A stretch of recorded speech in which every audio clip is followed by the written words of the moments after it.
Hi friends, ഞാനിവിടെ ഒരു പൊക്കുവട ഉണ്ടാക്കുന്ന വീഡിയോ ആയിട്ടാണ് വന്നത്.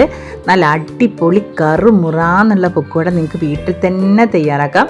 പലവർക്കും ഇത് അറിയാം, എന്നാലും അറിയാത്തവരെല്ലാവരും ഇതൊന്ന് ട്രൈ ചെയ്ത് നോക്കണം. അതിനായി ഞാനൊരു പാത്രത്തിലേക്ക് 1.5 കപ്പ് കടലപ്പൊടിയാണ് എടുത്തത്.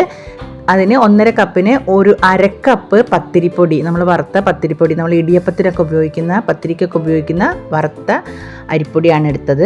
പിന്നെ ഒരു 1.5 കപ്പോളം, 1.5 അല്ല, ഒരു 1.25 കപ്പോളം നമ്മൾ ചെറിയ ഉള്ളി വട്ടത്തിലല്ല അരിഞ്ഞത്, നീളത്തിൽ നമ്മൾ ചെറുതായി നൈസായിട്ട് അരിഞ്ഞ ചെറിയ ഉള്ളിയും കൂടി ഇതിലേക്ക് ഇട്ടിട്ടുണ്ട്.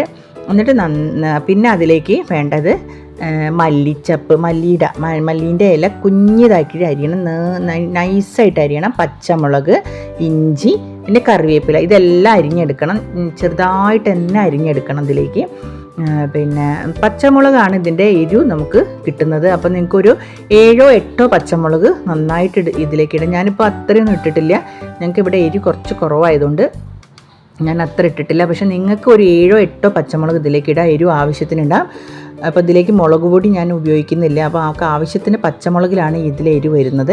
പിന്നെ ഒരു 1/2 സ്പൂണോളം മഞ്ഞൾപ്പൊടി, ആവശ്യത്തിന് ഉപ്പ്, പിന്നെ നമുക്ക് വേണ്ടത് ഇതിലേക്ക് കായപ്പൊടിയാണ്. കായത്തിൻ്റെ പൊടി ഒരു അര സ്പൂണിലും മേതെ കായപ്പൊടി ഇടണം, എന്നാലേ ആ കായത്തിൻ്റെ ടേസ്റ്റ് ഉണ്ടാവുള്ളൂ. പിന്നെ നമുക്ക് അതിലേക്ക് വേണ്ടത് ഒരു നുള്ള്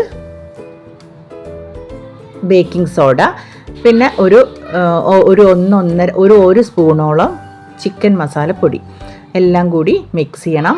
മഞ്ഞൾപ്പൊടി, ഉപ്പ്, കായപ്പൊടി, ചിക്കൻ മസാലപ്പൊടി, പിന്നെ നമുക്ക് ഒരു നുള്ള് ബേക്കിംഗ് സോഡ എല്ലാം ഇട്ടിട്ട് നന്നായി മിക്സ് ചെയ്തിട്ട് നമുക്ക് കുറേശ്ശെ വെള്ളം ഒഴിച്ചിടണം. കുറേശ്ശെ എന്ന് വെച്ചാൽ നമുക്ക് ഒരുപാട് വെള്ളം ഒഴിച്ച് കഴിഞ്ഞാൽ ഇതിൽ ബാറ്റർ ലൂസായി പോവും. അതുകൊണ്ട് നമുക്ക് ആവശ്യത്തിന് വെള്ളം ഒഴിച്ച് മിക്സ് ചെയ്തിട്ട് വേണം ഇതൊന്ന് മിക്സാക്കി എടുക്കാൻ. അപ്പോൾ ഇതുപോലെ വേണം ബാറ്റർ വേണ്ടത്. നമുക്ക് ഇതിലേക്ക് ഇടണമെങ്കിൽ ഇതാണ് പാകം. ഒരുപാട് ലൂസായി കഴിഞ്ഞാൽ മാവ് റെഡി ആവില്ല. ഇനി ഞാൻ നല്ല ചൂടായ ഒരു ചീനച്ചട്ടിയാണ്, നല്ല ഇരുമ്പിൻ്റെ നന്നായി ചൂടാവുന്ന ഒരു ചീനച്ചട്ടിയാണ് അടുപ്പത്തേക്ക് വെച്ചത്. അടുപ്പ് നന്നായി ചൂടായതിന് ശേഷം വെളിച്ചെണ്ണ നന്നായി വെളിച്ചെണ്ണയാണ് ഉപയോഗിച്ചത്. വെളിച്ചെണ്ണയാണ് നല്ല ടേസ്റ്റ് കിട്ടുക. അപ്പം നമുക്ക് വെളിച്ചെണ്ണ മാക്സിമം ഉപയോഗിക്കാൻ നോക്കാം.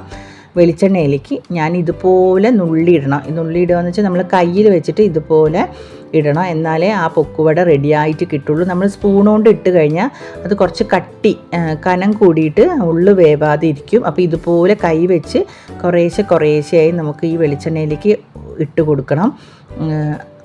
ഇതുപോലെ ഇട്ട് കൊടുത്താൽ നന്നായി പെട്ടെന്ന് തന്നെ ഈ ചീനച്ചട്ടിയുടെ ചൂടുകൊണ്ട് പെട്ടെന്ന് തന്നെ നമുക്ക് ഫ്രൈ ആയി കിട്ടും.